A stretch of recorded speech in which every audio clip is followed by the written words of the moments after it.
શ્રીમન્નૂતન નિર્દાભ તનવે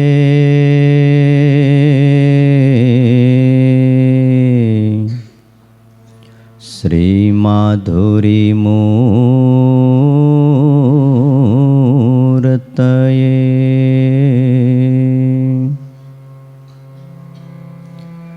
ત્વંગતુંગતરંગ સંગીવૃતયે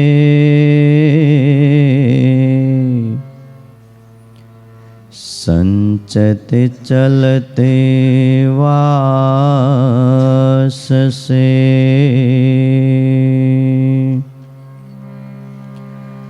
નાનહાર મનોહરાય હરયે યષ્ટ્યાલસતે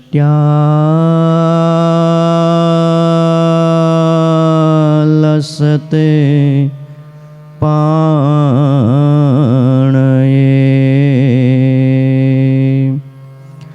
તસ્મૈ શ્રી ગુરવે ભવાય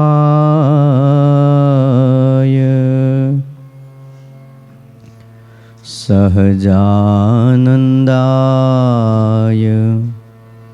વંદામહે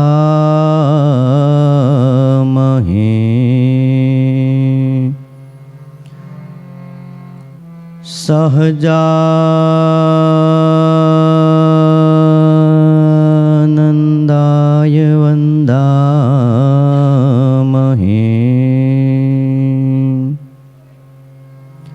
ઓમ શ્રી અવતારિણે શ્રી સ્વામિનારાયણાય નમો નમઃ.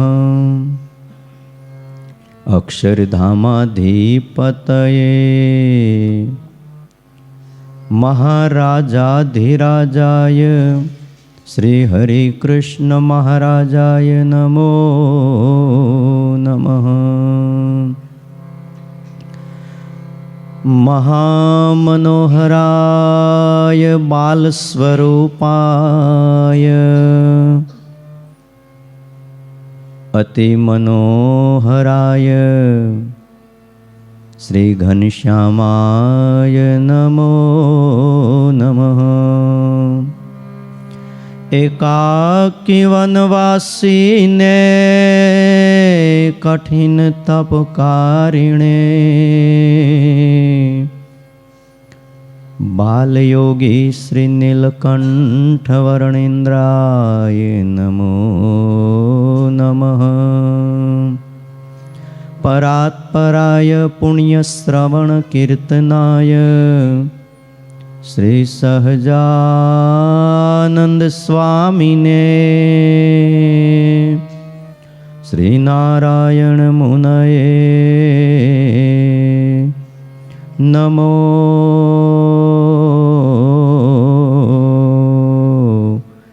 નમઃ. બોલો શ્રી સ્વામિનારાયણ ભગવાનની, હરિકૃષ્ણ મહારાજની, લક્ષ્મીનારાયણ દેવની, રાધારમણ દેવની, સિદ્ધેશ્વર મહાદેવની, વિઘ્ન વિનાયક દેવની, કાષ્ટભંજન. વાલા ભક્તજનો, સર્વાધાર સર્વોપાસ્ય ઇષ્ટદેવ ભગવાન શ્રી સ્વામિનારાયણ, વાત્સલ્ય મૂર્તિ પૂજ્યપાદ ગુરુજી, આપ સૌ વહાલા ભક્તજનો,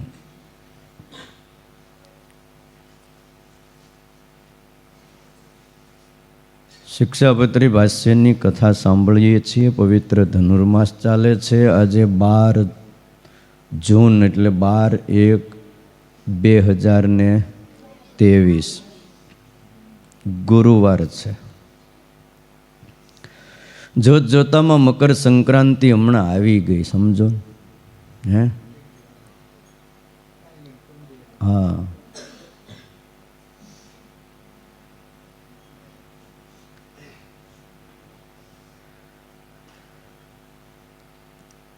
શિક્ષાપત્રી ભાષ્યની કથા, જેમાં આત્મનિવેદી ભક્તના વિશેષ ધર્મની કથા ચાલુ છે.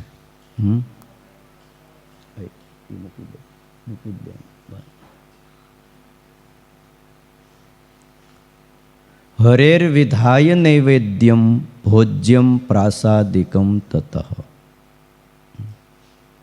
ભગવાનને અર્પણ કરી અને પછી અમારા આશ્રિતોએ ભોજન કરવું. હરેર વિધાય નૈવેદ્યમ ભોજ્યમ પ્રાસાદિકમ તતઃ. પ્રસાદીનું જે અન્ન વધ્યું એ અમારા આશ્રિતોએ જમવું. ભગવાન ભાવ હોય ને એટલે આપણો અંગીકાર કરે છે. એના વિશેની ઘણી વાતો આપણે સાંભળી. પરમાત્માને બીજું કાંઈ નથી જોતું, ભાવ જોઈએ છે. હું તમે જે અર્પણ કરીએ છીએ એની ભગવાને આપેલું હોય એ જ અર્પણ કરી નવું લાવવી ક્યાંથી. પર્વતભાઈએ એક દી આવીને કીધું, પ્રભુ આજ તમારે જોઈએ કંઈક માગી લ્યો. કે ઉતાવળા થઈ ગયા. 3 અવસ્થામાં ભગવાનની મૂર્તિ અખંડ દેખતા હતા. બોરુ ગામને તળાવે, ગામની બહાર તળાવની પાળે સ્વામિનારાયણ ભગવાન બેઠા હતા અને પર્વતભાઈ સંઘ લઈને આવ્યા ને માંડ્યા દંડવટ કરવા. મહારાજ તમે રાજી કેમ થાવ? કે આજ તમને મારે રાજી કરવા તમારે જે જોઈ માગી લ્યો. ત્યારે શ્રી હરિ કે આ અનંત બ્રહ્માંડો એ અમારા કરેલા છે, એની બારું કાંઈક હોય તો આપો. તે પર્વતભાઈ જાગી ગયા, ખબર પડી ગઈ, થોડુંક વધારે પડતું બોલાઈ ગયું. ઘણીવાર ઉતાવળમાં શું છે, વધારે પડતું બોલાય છે.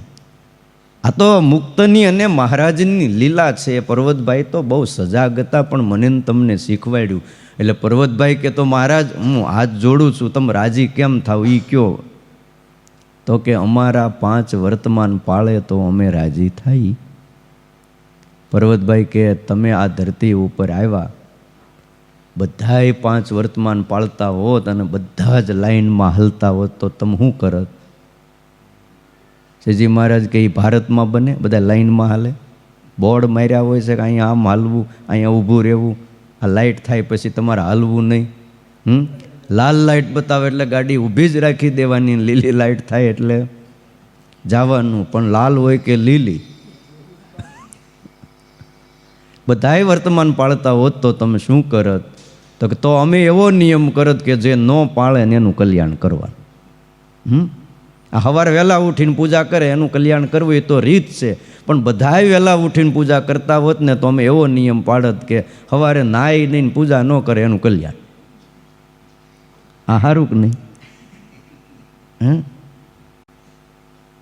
એમ કહી અને પરશુરામનું દ્રષ્ટાંત દીધું કે પૂર્વે પરશુરામ ભગવાનનો આવેશ અવતાર થયો. જામદગ્નિ ઋષિના પુત્ર હતા શ્રી રામ. હાથમાં પરશુ લીધું એટલે નામ પડી ગયું પરશુરામ. આ બધી અટકવું એમાંથી જ પડી. જેવા જેવા કામ કરતા હતા એ પ્રમાણે અટક પડી ગઈ. અને અમુક ગામ પ્રમાણે અટક પડી ગઈ. કયા ગામથી આવ્યા હતા? કે સોજિત્રાથી. તે ઘણા સૌરાષ્ટ્રમાં સોજિત્રા અટક છે. એ મૂળ ગુજરાતનું ગામ છે સોજિત્રા. અને ત્યાંથી એના વડવાઓ આ બાજુ આવ્યા હતા. ક્યાંથી આવવું? તો સોજિત્રાથી. તે સોજિત્રા અટક પડી ગઈ. એમ ઘણી અટકવું પડે.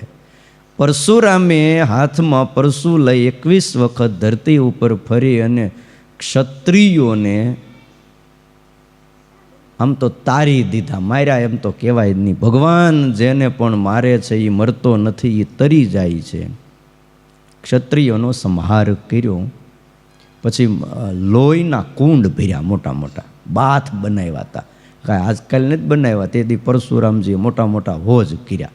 ક્ષત્રિયોના માથા કાપીને આખા લોહીના કુંડ ભરી દીધા. પછી બધાને બોલાવ્યા. એ કે આમાં એક ડૂબકી મારે ને એને મારું ધામ દઈ દેવું. હવે લોહી જોવે ને લોહીના કુંડમાં ડૂબકી મારવી એટલે તેથી આપણે બધા ત્યાં હતા. તે આમ સામું જોઈ રહ્યા કે આવો હતો છે, અર તે ન ડૂબકી મારી. તે હજી ત્યાં ડૂબકી મારી હોત ને નાહી લીધું હોત ને તો અત્યારે કોઈ નવરાવીને વયા ન જાત. હે પણ એમાં જેને ભરોસો હતો કે આ તો ભગવાનનો આવેશા અવતાર છે ને એ કહે છે ખોટું નથી, ડૂબકી મારીને ઘણા ત્યાંથી લઈને માથે ચડાવ્યું. ભાઈ હાલો ડૂબકી નહીં નથી, આપણે ઘણી વાર નાવું ન શું કરીએ. એ બધાને તારી દીધા. નહીતર લોહીના કુંડમાં નાવાથી મુક્તિ થાય ન થાય. પણ ભગવાને કીધું કે આમાં જે નાય એનું કલ્યાણ કરી દઉં.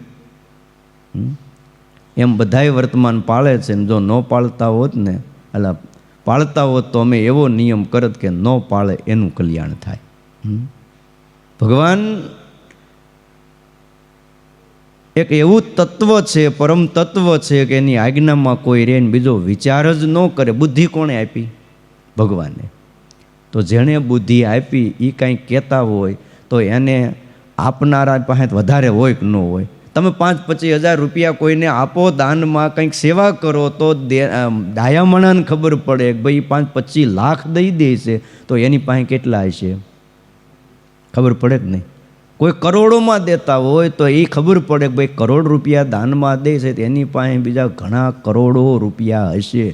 એમ જીવ પ્રાણી માત્રને ભગવાનને આ ધરતી ઉપર અત્યારે 750 કરોડ ઉપર માણસ છે, બધાને ઓછા વધતી બુદ્ધિ આપી.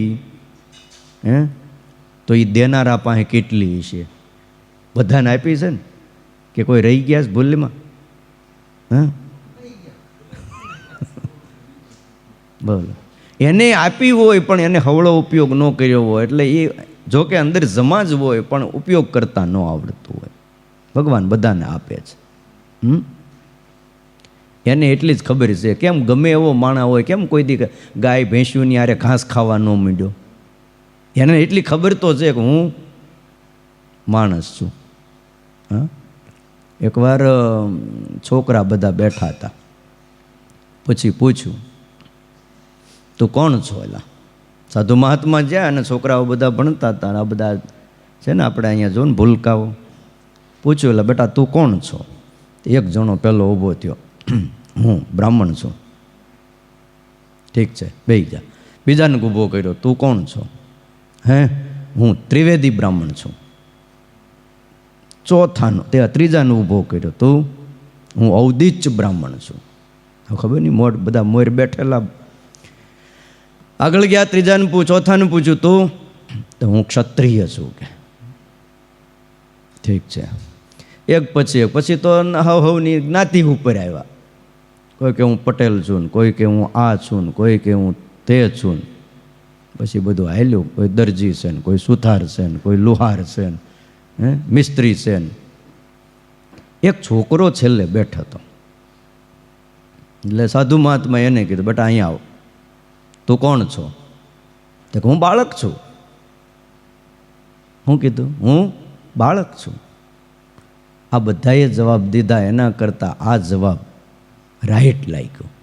તમે કોણ છો એ વાત પછી પહેલી વાત એ છે કે તમે મનુષ્ય છો. શું છો? મનુષ્ય છો. અને મનુષ્ય થઈને માણસ જો જીવે ને તો સુખ ને સુખ. પહેલી પ્રાયોરિટી એ આપવી જોઈએ. બ્રાહ્મણ છું, ક્ષત્રિય છું, વૈશ્ય છું, શૂદ્ર છું, જે છો તે. પણ હકીકતમાં કોણ છે? આપણે મનુષ્ય. કોઈ પૂછે તમે કોણ છો તો આપણે એમ કહીશું હું ગાય છું, ભેંસ છું, ઘોડો છું, હાથી છું. કોઈ દી કીધું કે હું ટાયલું જઈશ? નહીં. આપણે શું કહીશ? હે હું માણસ છું. અને એટલે તો જોનો જ ક્યારેક માણાને સમજાવે ને સમજે નહીં. પછી કોઈક વડીલ હોય એ કહેતા હોય, હે ભાઈ માણા થા, માણા. કાંઈક માણા થાય એમ. તે નહીં માણા હોય, આમ નહીં દેખાતો હોય. માણસ હોય પણ માણસની અંદર પશુત્વ પ્રગટ થઈ ગયું હોય. એટલે એને પાછું મનુષ્યત્વ લાવવા માટે એટલે પહેલી વાત એ છે કે આપણે મનુષ્ય છીએ. એને મુક્તની પંક્તિમાં ભેળવવાનું છે. આ આત્માને ભગવાને આ ધરતી ઉપર પધારી અને એમણે જે ચરિત્રો કર્યા અને જે ભક્તનો ભાવ સ્વીકાર્યો, ભોજ્યમ પ્રાસાદિકમ તતઃ હરેર વિધાય નૈવેદ્યમ. નાની વાત લાગે ભગવાનને થાળ ધરાવી અને પછી પ્રસાદ લેવો. ભાવ હશે ભગવાન દોડતા આવશે. ભક્તિને આધીન ભગવાન છે. શ્રીજી મહારાજે સુરા ખાચરના દરબારમાં જ્યારે પધાર્યા લોયા નાગડકા ગામ, એમના પત્ની હતા શાંતિબા. પછી કીધું કે શાંતિબા ભૂખ લાગી છે. તો કીધું અત્યારે તો વલોણું કરું છું. અને દાસી ગઈ છે વાડીએ, એક ભાત લઈને ગઈ છે, ખબર નહીં કોઈ ઘરમાં છે નહીં. તો કે એમ કરો, લાવો હું તમને નેત્રા તણાવવા લાગુ. સામે સામે બેહવું પડતું પહેલાં તો. તે બોલો નેત્રા તણાવ્યા અને પછી માખણ નીકળ્યું. તે માખણ જીમા. આ એમનો ભાવ. આજે પણ ઘણી જગ્યાએ ચરિત્રોમાં શ્રીજી મહારાજ આમ ઊભા ઊભા નેત્રા ફેરવતા હોય ને સામે શાંતિબા ઊભા હોય. તમે વિચાર કરો, એ ભક્તને ભગવાનને પ્રત્યે કેટલી ભાવના હશે. આ ભાવને આધીન ભગવાન છે. વડોદરામાં જ્યારે શ્રીજી મહારાજની વિદાયની સવારી ચાલતી હતી, એટલે સત્સંગી હતા વડોદરાના રણછોડ કરીને ભાવસાર હતા. એની સ્ત્રીને કીધું, મહારાજ હાથી ઉપર બિરાજે છે, તું દર્શન કરી લે. હાથીની અંબાડી ઉપર બેઠા હતા, તું દર્શન કરી લે, તારા ભાગ. ત્યારે સ્ત્રીએ રડતા રડતા કીધું, તમારે આંખો છે, હું આંધળી છું. કેવી રીતે મૂર્તિ ધારું? ભગવાન હાચા હોય ને તો મન દર્શન દે. અને આમ જ્યાં બોલી બાઈ, સત્સંગનો વડોદરાનો ઇતિહાસ એમ કહે છે. સ્વામિનારાયણ ચરિત્ર ચિંતામણીમાં આ કથા પણ લખાણી છે કે બાઈ તરત જ દેખથી થઈ ગઈ. 20 વર્ષથી આંખની ઉપર છારી જામી ગઈ હતી. પહેલાં ખબર નહીં, મોતીઓ ઉતારવાનો કંઈ સાધનો નહોતા. અમુક ટાઈમે છારી જામી જાય એટલે આંખ છે ને સવારમાં ખોબા ભરી ભરીને પાણી આંખમાં ઝાલકું મારવી.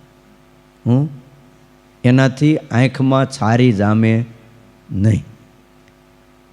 એકદમ છારી દૂર થઈ ગઈ અને સ્વામિનારાયણ ભગવાનના દર્શન થયા ને દેખતી થઈ ગઈ. એના પતિને કે હવે બીજું જોઈશ નહીં, જોવા જેવા ભગવાન છે. એના પતિએ કીધું, હવે તને દેખતી થઈ છો તું, તો હવે બીજું નહીં જોતી, ભગવાનને જોજે. કે આ સ્વામિનારાયણ ભગવાન એ આપણને મળ્યા. એની ભક્તિ, એમની સેવા આ બધાઈને મળતી નથી. એટલે શ્રીજી મહારાજે બહુ દયા કરી છે.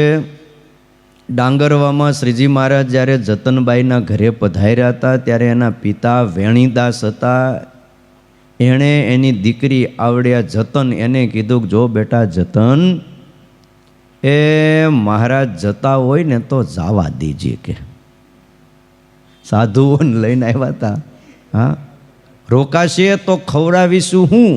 આ ઘણા દિવસ તા રોકાણા, જવાનું નામ નથી લેતા. ને હવે જો જવાનું કહે ને તો આગ્રહ ન કરતી, જવા દેજે. કે તે શ્રીજી મહારાજ સાંભળી ગયા. મહારાજે કીધું કે પિતા શું કહે છે? જતનબાઈ કે મહારાજ,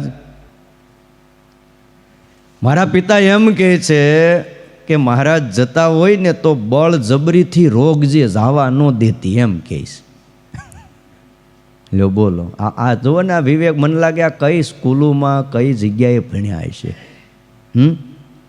આજે ઘણું પ્રેક્ટિકલ જ્ઞાન છોકરાઓને પણ દેવું પડે એમ છે, પણ કયો, હા, વાસણ કેમ ધોવાને એ છોકરાઓને શીખવાડવું પડે.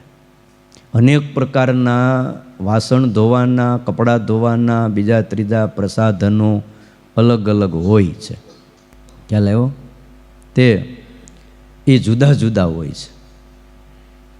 હવે એને ખબર હોવી જોઈએ કે આનાથી શું ધોવાય, આનાથી શું ધોવાય. ખ્યાલ આવ્યો? લિક્વિડ હોય છે, હેન્ડ વોશ જુદું હોય છે. પછી તમે એનાથી મોટો વાસણ ધોવાનું, કપડાં ધોવા, તો એ કપડાં ન ધોવાય ને વાસણ પણ હરખા ધોવાય નહીં.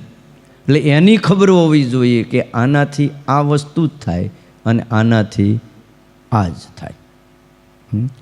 એટલે એનું પણ નોલેજ આજે ઘણાને દેવું પડે એમ છે, પણ આજ જબર શીખેલા. જતનભાઈ કહે છે કે મહારાજ જતા હોય તો બળજબરીથી રોકજે, એમ મારા પિતાએ કીધું. જોજે આવો લાભ વારે વારે નહીં મળે પાછો કે એવું કીધું.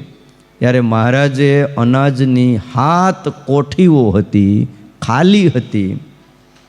કીધું જતન ઘરે કેટલુંક અનાજ છે? તો મહારાજ કોઠીઓ ખાલી થઈ ગઈ. બતાવી જઈએ એમ થોડી ખાલી થઈ જાય છે. અમે આવ્યા 2-4 દી થયા અને કોઠીઓ 7 ખાલી થઈ જાય એ કાંઈ વાત મહિનામાં ન આવે. હાલ બતાય કોઠી ક્યાં છે? ઘરમાં લઈ ગયા મહારાજ. આ રહી કોઠી. હાથમાં છડી હતી. સ્વામિનારાયણ ભગવાનને છડી કોઠી નડાડી. આ કોઠી ભરેલી રહી. બાજુમાં લઈ ગયા. આ તો આ ખાલી. અરે ખાલી હોય, આ ભરેલી છે. જ્યાં છડી અડાડે હરરાઢ કરતી આખી કોઠીઓ 7 ખાલી હતી ને 7 ભરતી હતી. પણ પહેલાં ખાલી કરવી ને એ કઠણ છે. હા, જો આ ખેડૂતો ધરતીમાં દાણા છે ને આખો બંધ કરીને નાખી દઈશ. કેટલું કિંમતી બિયારણ હોય હે, પણ એક ભરોસો હોય. ગોદડા ઓઢીને હોઈ ગયા હોય એ કે કોટા કાઢશે જ વહેલા મોડા. અને ઉગે છે કે નહીં? તો અને ઉગે અને કોણ પૂગે? કોઈનું પૂગે. પહેલાં તો નાખી જ દેવું પડે છે, ધરતીને આપી જ દેવું પડે છે, સમર્પિત થઈ જવું પડે છે. એમ ભગવાનને જેણે પહેલાં દીધું છે પછી એને ન્યાલ કરી દીધા છે. 7 કોઠી ઠાકોરજી આમ છડી અડાડીને ભરી દીધી હતી.